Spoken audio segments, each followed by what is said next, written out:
સમગ્ર ગુજરાતમાં કાયદો અને વ્યવસ્થાનું તંત્ર કઈ હદે ખાડે ગયું છે અને ભારતીય જનતા પાર્ટીના ભ્રષ્ટાચારના પાપના કારણે જે અનેક કાંડ સર્જાયા અને ગુજરાતના વિવિધ ખૂણે ગુજરાતના સંપૂર્ણ નિર્દોષ બેગુના નાગરિકોના જીવ આપણે ગુમાવ્યા, એ વાતનો આ રાજ્યની સરકારને, ભાજપ સરકારને એક ટકો પણ વસવસો નથી.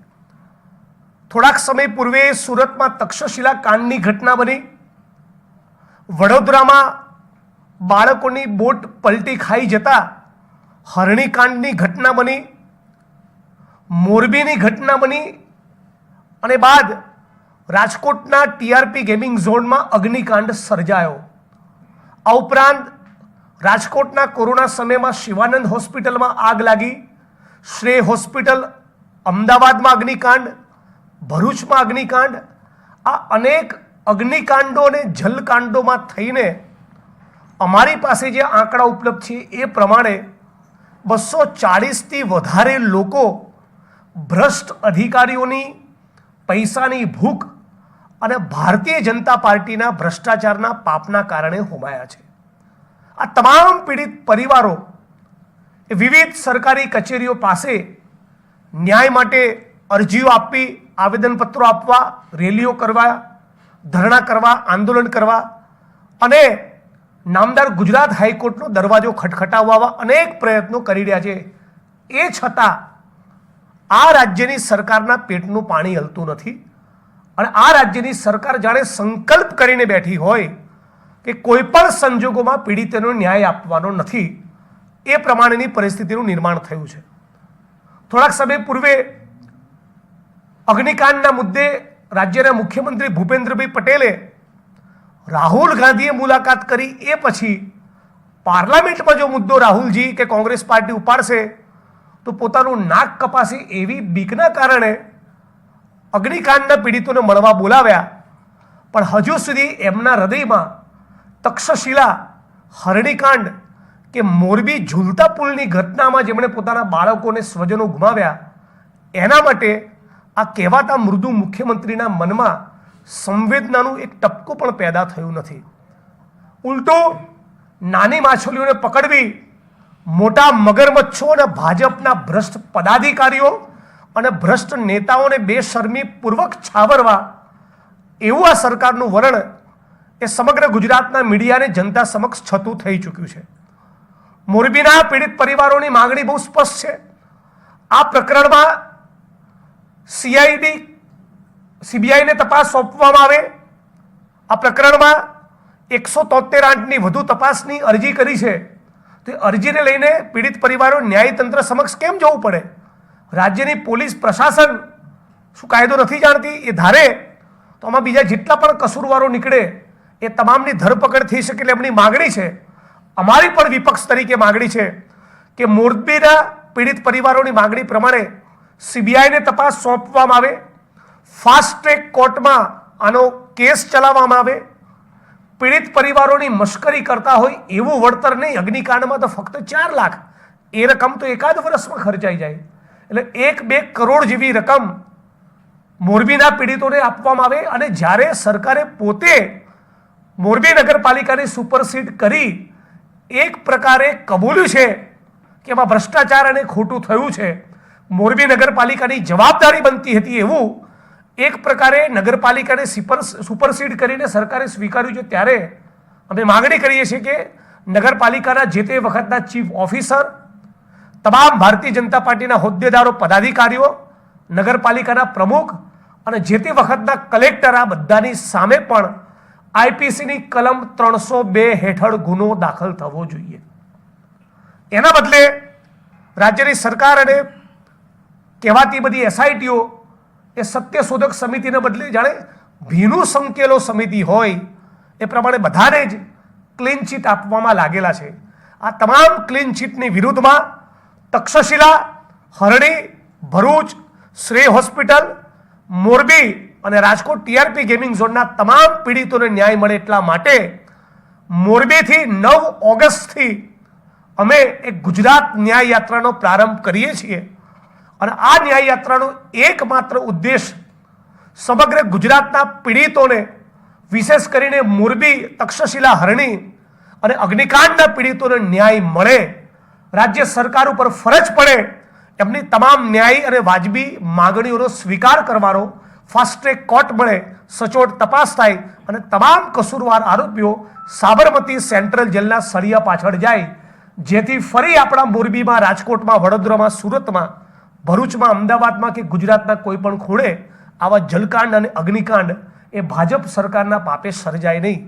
એ વાતને લઈને 9 ઓગસ્ટથી મોરબી શહેરથી સવારે અમે ગુજરાત ન્યાય યાત્રાનો પ્રારંભ કરીએ છીએ અને આ યાત્રામાં તમામ ઘટનાઓમાં ભોગ બનેલા પીડિતો તબક્કાવાર અમારી સાથે જોડાશે અને 9 ઓગસ્ટ પૂર્વે મોરબી શહેરના એક વિસ્તારમાં, એક મોહલ્લામાં, એક શેરીમાં ફરીને સમગ્ર મોરબીવાસીઓને હાથ જોડી નમ્ર વિનંતી અને અપીલ કરવાના છે કે આવો સાથે મળીને મોરબીને અને સમગ્ર ગુજરાતને ન્યાય અપાવીએ.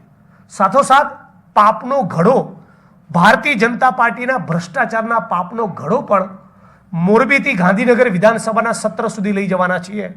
આવો મોરબીવાસીઓ, રાજકોટવાસીઓ, સમગ્ર ગુજરાતના લોકો, તમારા વિસ્તારમાં, જિલ્લામાં, તાલુકામાં, ગામમાં, શહેરના મોહલ્લામાં જે પણ ભારતીય જનતા પાર્ટી તમારી સાથે અત્યાચાર કર્યો, જુલ્મ અને અન્યાય કર્યો, તમારું શોષણ કર્યું, ભ્રષ્ટાચાર કર્યો, લૂંટ બચાવી, જે પણ ભારતીય જનતા પાર્ટી પાપો કર્યા છે એની ચિઠ્ઠી એ પાપના ઘડામાં નાખો. આ પાપનો ઘડો મોરબીથી લઈને નીકળીશું અને ગાંધીનગરમાં મુખ્યમંત્રી કાર્યાલયની બહાર કે કોઈ એક ચોક્કસ જગ્યાએ ભાજપના પાપનો ઘડો અમે ફોડીશું. આટલી જાહેરાત આ પ્રેસ કોન્ફરન્સના માધ્યમથી કરીએ છીએ. આ યાત્રામાં સામાજિક સંસ્થાઓ, સંગઠનો, આંદોલનકારીઓ, સમગ્ર કોંગ્રેસ પક્ષના અમારા મિત્રો પણ ખાસ કરીને આ વિપક્ષ કરતા પીડિત પરિવારોની યાત્રા છે. એટલે મોરબીના પીડિત પરિવારો, તક્ષશિલાના, હરણીના અને રાજકોટના ટીઆરપી ગેમના પીડિત પરિવારો આ બધા જ આ યાત્રામાં તબક્કાવાર જોડાવાના છે. રાહુલજી, પ્રિયંકાજી ખડગે સાહેબ, કેસી વેણુગોપાલજી બધાને પણ અમે લોકો રિક્વેસ્ટ અને અપીલ કરવાના છે.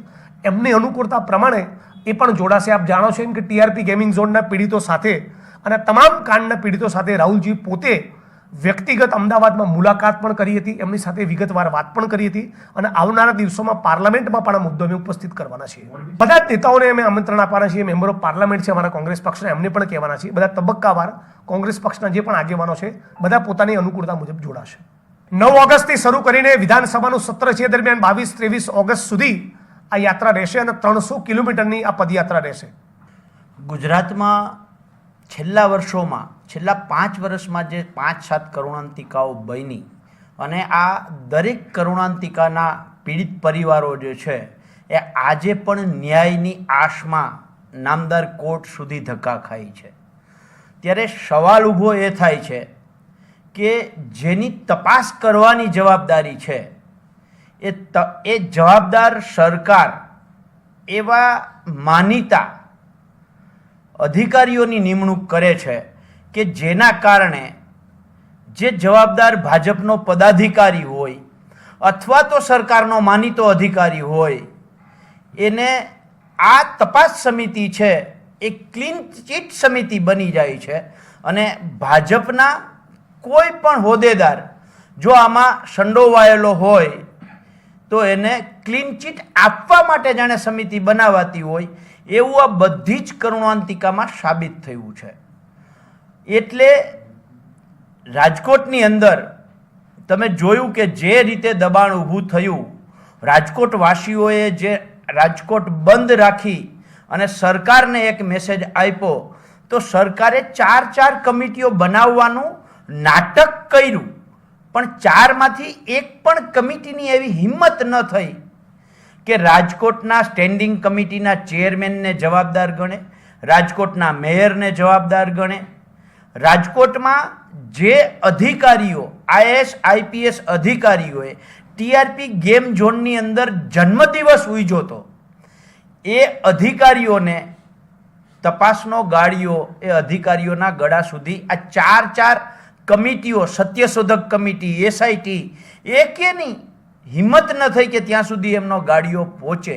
એટલે બહુ સ્પષ્ટ છે આ સરકાર છે એ કમલમ બનાવવામાં જેનો સહયોગ છે, કમિશન પહોંચાડવામાં, કમિશન આપવામાં ભાજપના કમલમો જે બને છે એ કમલમો ભ્રષ્ટાચારથી બને છે અને આપણા સ્વજનો એનો ભોગ બને છે.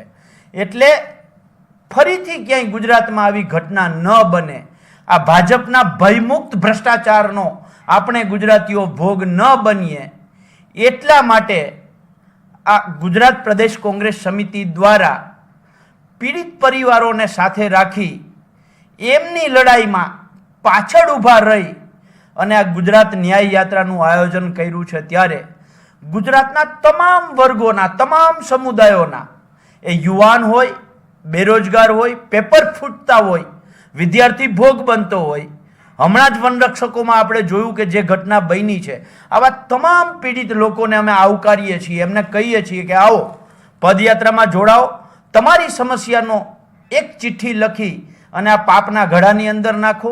ખેડૂતો પાક વીમાથી પરેશાન છે, જમીન માપણીથી પરેશાન છે, નકલી દવા, ખાતર, બિયારણનો ભોગ બને છે.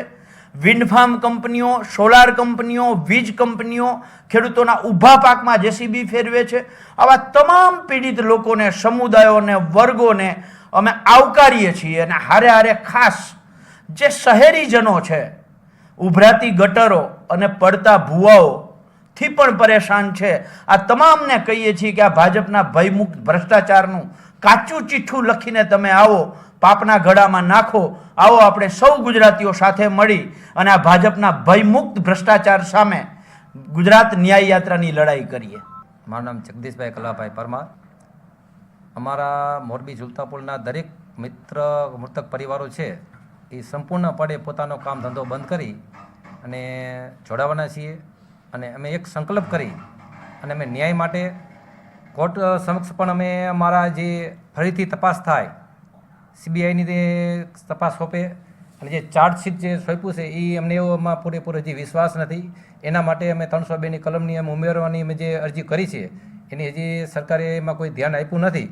એટલે એક માંગણી અમારી 302 કલમ ઉમેરી અને ફરીથી ચાર્જશીટ થાય, સીબીઆઈને તપાસ સોંપવામાં આવે. અને અમારા જે મૃતક પરિવાર છે એ કોઈ ભીખ માંગતા નથી. એના વળતર માટે અમે જે 2 કરોડની પણ અમે માંગણી, જે અમારી ઈચ્છા છે એ પ્રમાણે અમે માંગણી મૂકીશું. કોર્ટ પાસે પણ મૂકી છે અને અત્યારે પણ અમે મૂકીએ છીએ. બીજા નંબરમાં કે અમને જે કોઈ તપાસની અંદર જે ઢીલ થઈ છે અને હજી સુધી અમને ન્યાય મળ્યો નથી, એના માટે ફાસ્ટ ટ્રેક કોર્ટ ચલાવવામાં આવે. બીજા નંબરમાં કે અમને અત્યાર સુધી કોઈ પણ જાતનું કોઈ વળતર મળ્યું નથી. સરકાર તરફથી મળ્યું છે પણ કોઈ ઓરેવા તરફથી મળ્યું નથી. એ અમને 5 લાખ રૂપિયા મળ્યા છે, કોઈ એમને કોઈ એ કોર્ટના, હાઈકોર્ટના કહેવાથી. બાકી બીજા નંબરમાં તો અમને કોઈ હજી આશા નથી કે એમને એના તરફથી ન્યાય મળે. પણ અમને પૂરેપૂરો ન્યાય મળે એના માટે અમે ફાસ્ટ ટ્રેક કોર્ટની રચના અમે કરવા માંગણી કરીએ છીએ.